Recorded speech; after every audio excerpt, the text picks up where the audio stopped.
Hi, and welcome to Tactical Fishing. Your boy, the Nature Boy here, ready to get started with some good old bass fishing. Let's pop.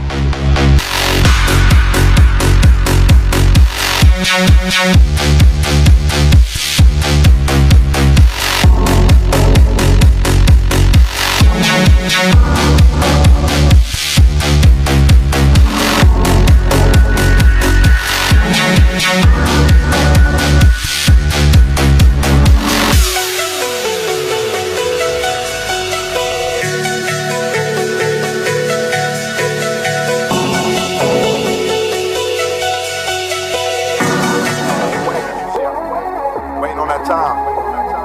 Feel me if you've been waiting on yours. That moment, it's close. It's close. Yeah. Tired of living day to day like everything's alright. Just waiting on that moment. Waiting on my moment. Waiting on my moment. Old Colorado dude, Blade. mom, it was Colorado Blade did it for me Then he again, named baby. me over I said a this is the year of phone. the Giants. Prison term. This is Live and great learn, combo. sip and serve. With my Easy vision spot. blurred. Take Like this cup of Colorado reality. Blade. Look at that. Gonna err. When you start from the bottom, you can see the top. So when you get to it.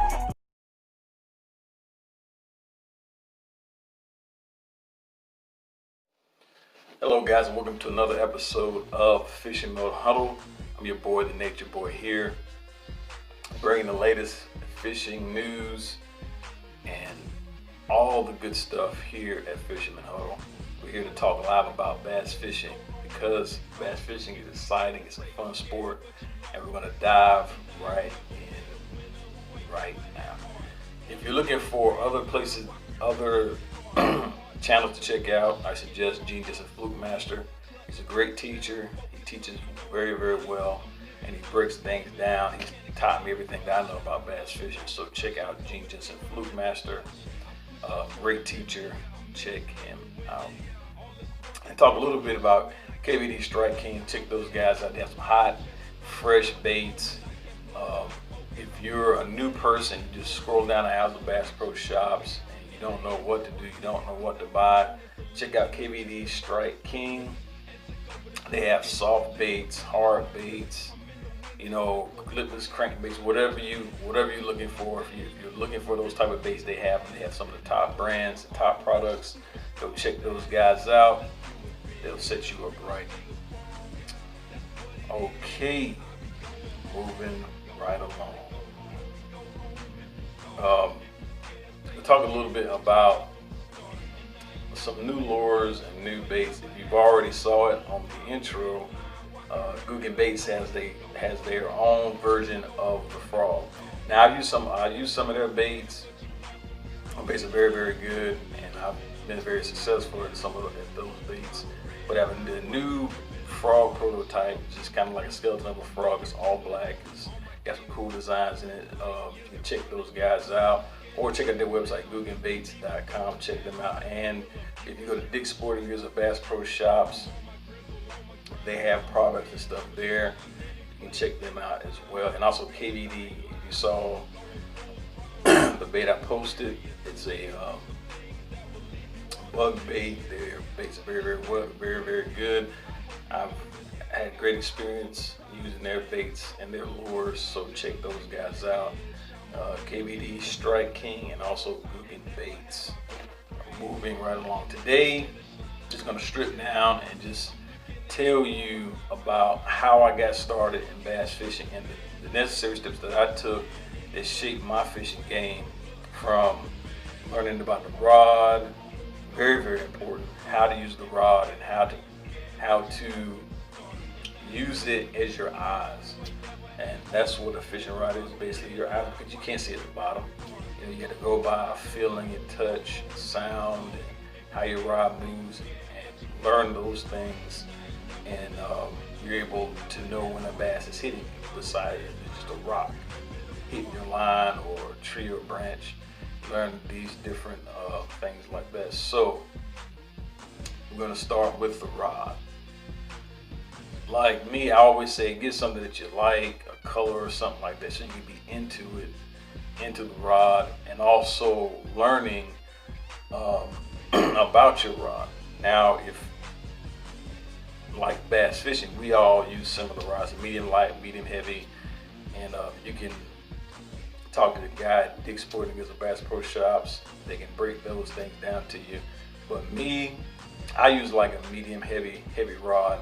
It's a versatile rod. You know, I can throw different baits and different lures. Usually, I can't throw really light things. I have to get down to a medium light rod to throw light stuff. But a medium heavy rod, you know, is very, very good with throwing different baits and different lures. You know, you can throw trick worms, delicious crankbaits, all type of things. You know, so it's a versatile rod. Learning your rod and also learning the different line. You know, me, I always go with the spider wire. You know, not the braided line. You can do braided line. I do braided line when I'm fishing for big fish, catfish, or something like that, or striper. I use braided line, but you can use the spider wire, a 10-pound test line. I mean, that is a very, very strong wire to use. Spider wire. I've used spider wire for like probably 3 years, and then there's the thing I say. You know, if you can't buy the most expensive line, drop down to the bottom expensive, because you don't want to get, you know, real cheap line and you got like a 10-pound largemouth on and you mess up and you lose it. You lose your 10-pound fish because you bought the wrong line. So I suggest getting spider wire or the next price down as far as your line goes. Now, when you're buying line, you know, you want to go for a clear color. You have to, I guess you'll understand, like, you know, what would be great in this condition, what would be great in this condition. Usually I just stick to using the white line. You know, you may use different line or stuff like that, but I use the clear line. I use clear line. But like I said, you know, learning your rod and also the different line that you use, you can pick it up a lot more. If you use a more expensive line, you can pick up things at the bottom a lot well. So I describe using a fishing rod as your antennas. You know, it's like a spider with his hands, you know, or sensors, or a shark that picks up sound waves or things like that. That's the bass fisherman's eyes. You know, when you've been fishing a while, for several months, you can tell, especially when you fish different terrain, you fish rocky, grass, sandy, you can pretty much tell, you know, if there's a fish on. If a fish bites, you can automatically tell. I can tell. I've been doing it for a while. You can tell if it's a rock, snagged, or something's pulling it, or something that is just really, really big. I've had like 8-pound that largemouth bass just kind of suck my line up, and they just start to go. It's not a bite, you just suck it up and you just feel a hard tug. That's a big bass. I've had bowfin. I mean, just grab when big fish hit the line, you just feel like a hand that pulls, and it just grab the bait and they start to pull. Smaller fish, they kind of nibble on it, they take whacks at it. But that's the definition of the rod and figuring out your rod. That's the first steps. And then, you know, learning different baits. You know, I suggest starting off with a Texas rig worm. You know, get you a black worm. That's where I started off. Trick worm.